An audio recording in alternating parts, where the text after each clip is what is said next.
Hey there, welcome back to Hyp-Tech channel, your ultimate destination for all things tech. Today, I've got a tutorial that many of you have been asking for: how to disable Windows Defender on Windows 11.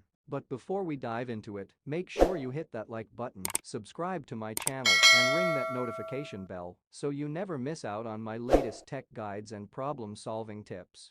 Have you ever been in a situation where Windows Defender just keeps blocking or slowing down your apps and you want to temporarily disable it? It's a common issue, and that's where our guide comes in. But here's the twist. Disabling Windows Defender can be a bit tricky, but worry not, I'll walk you through the process step by step. Let's get started. Step 1.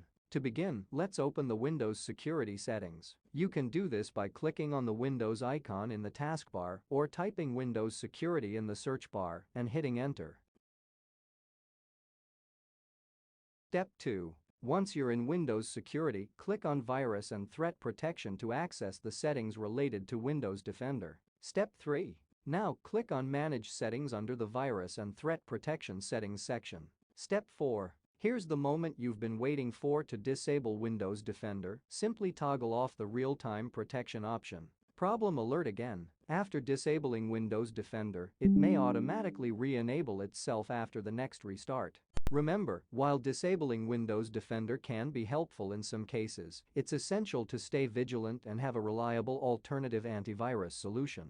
If you found this video helpful, don't forget to give it a thumbs up, subscribe to my channel for more tech guides and problem-solving tips, and make sure you've hit that notification bell. Thanks for tuning in to Hyp-Tech channel, and see you in my next video.